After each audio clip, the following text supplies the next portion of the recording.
Okay, so now we have an election date, September 3, 2025, and now it's a race to the finish line. So what's going to be happening next? Thank you so much for joining me. I'm Dion Jackson Miller. Time for tea.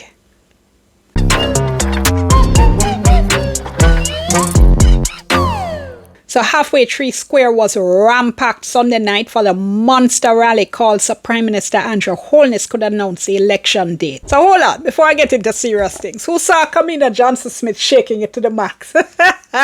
Look, I always rate the selectors at these political rallies, PNP and JLP. They just really add to the vibes and just really make the whole thing a total experience. All right, fun and joke aside now. And just a quick reminder, like the video, all right? Share it with somebody who might be interested. Subscribe to the channel and click the notification bell so you know anytime I drop a new video. That's how we keep the channel growing, all right? So September 3, election date. But really and truly, this was a date though that everybody had been expecting for weeks. So it was anticlimactic when Dr. Holness announced September 3 because that's what we're all expecting to hear. And that's because the JLP's Bruce Golding had won from a September 3 election date in 2007. And of course, the JLP won when Dr. Holness called the 2020 election on September 3. So, pretty obvious guess. Now, fun fact, since independence, this will make the third September election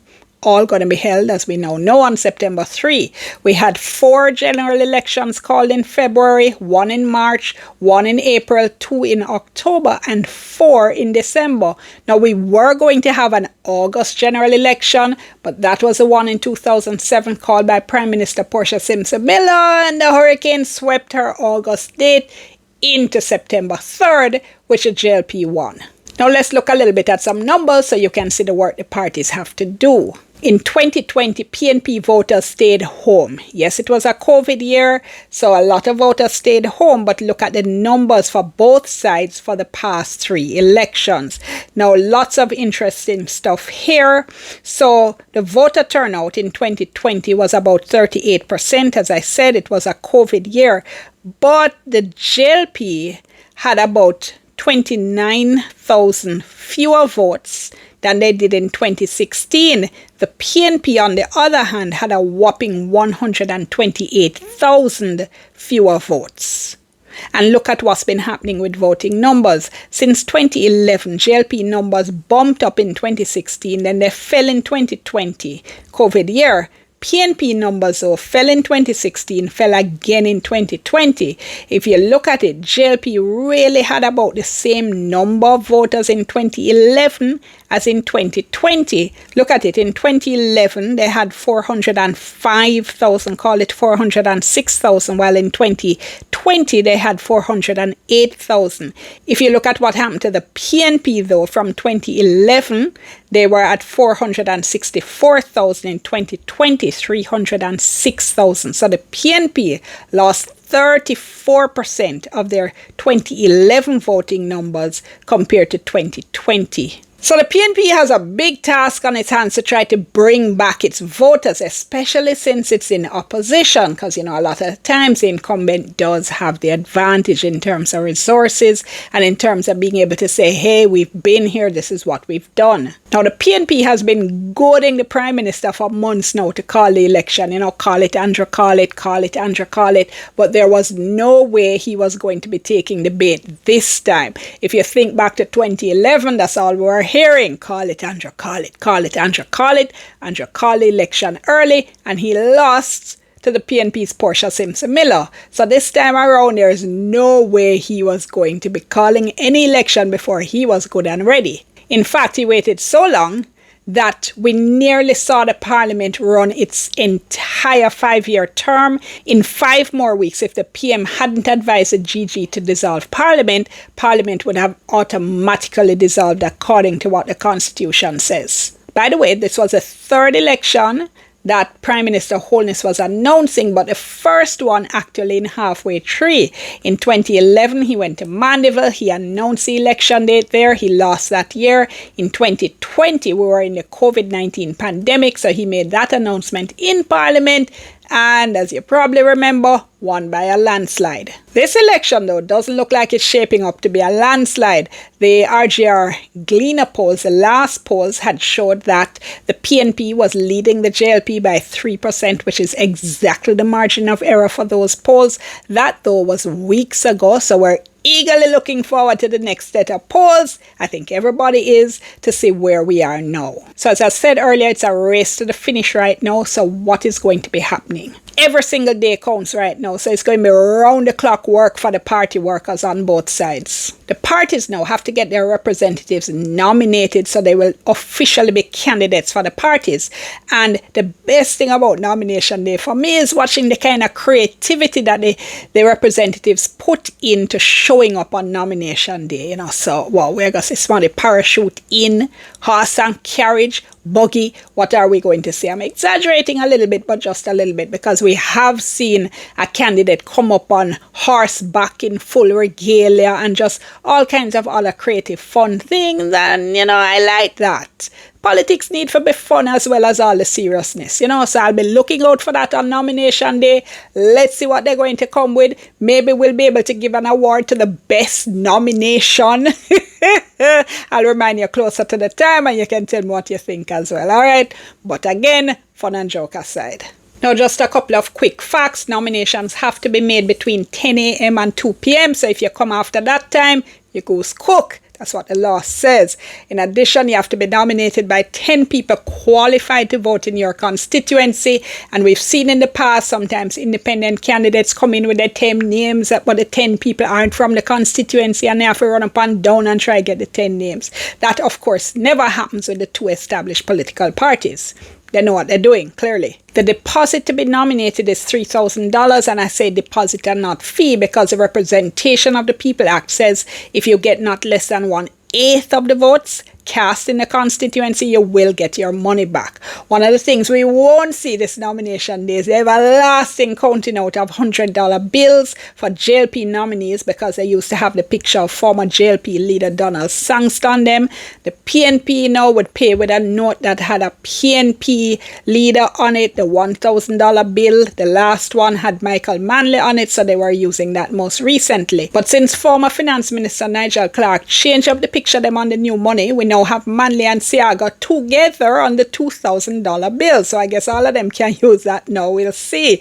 I have to say that's one political tradition I won't be sorry to see the back of. That was a waste of time. So what about the manifestos? And let me just say, look, this narrative that manifestos aren't important anymore because young people don't read is rubbish. When you hear me talk about wanting to see manifestos for the party, I'm not necessarily talking about wanting to see the 20-page, 30-page book, although that is still important, because presenting a manifesto today, of course we know it's going to have to be largely on social media with short videos, animations, all kinds of attractive, fun ways to catch people's attention, and that's fine. And by the way, it's not just young people who appreciate attractive, convenient messaging. I don't know about you, but I find that videos, for instance, I can listen to while I drive, so I get the information that way, or if I'm doing something else around the house. And yeah, I actually been on TikTok lately. I am on TikTok. You should check me out on TikTok as well.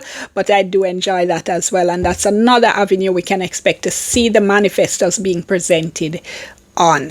The point is, though, the major point, though, is that it's silly to think you can start some kind of communication campaign, whether on TikTok or Instagram or anywhere else, before you have your kind of master plan laid out. And that's really what we're talking about. If you want to fly a plane overhead spelling out your manifesto message, I don't care what channels of communication you use. What we're asking for is a coherent message, the overall policy and plans that you're going to be presenting to the people. And yes, somewhere, all of them do have to be together in one document posted somewhere, so people who want to take a deep dive can go and do it. Or people like journalists, for instance, who need to get the information and then break it down into bite-sized pieces for the bigger audience can do that as well. It's not one or the other, but you do have to have one before you have the other. So tell me, what works best for you? Video, print, sound? You know, tell me in the comments. I want to know what's the format in which you would be most likely to be getting information about the party's plans and policies. Now, so far, the JLP has launched this booklet of what they're calling record achievements, and that's really most of what I'm hearing from them on the platform right now. Don't know when they're going to be launching their manifesto. We haven't heard that yet. In his speech before he announced the election date, though, Dr. Holness did announce a number of plans that he said would be implemented if the JLP wins a third term. So he spoke a lot about housing, more housing, social housing. He spoke about public transport. And I should pause here to say the JLP is relying a lot on this new rural school bus system. They're trying to downplay the problems we've been hearing about and some of the videos that we've been seeing with a couple of the buses. And we've seen them going after anybody who raises any concern about the school buses.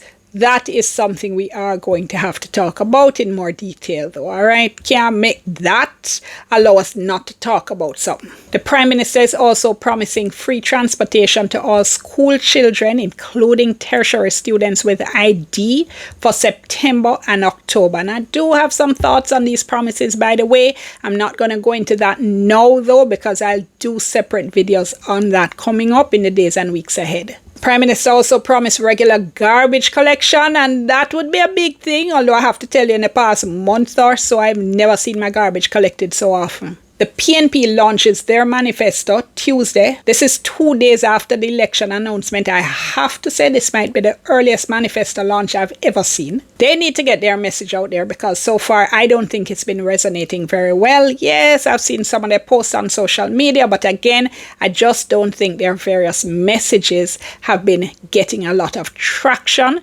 Right now, there's a lot of political noise out there, and the PNP is going to need to make sure that it can cut through that noise so its messages can be heard. So here's a challenge for both parties from now until election day.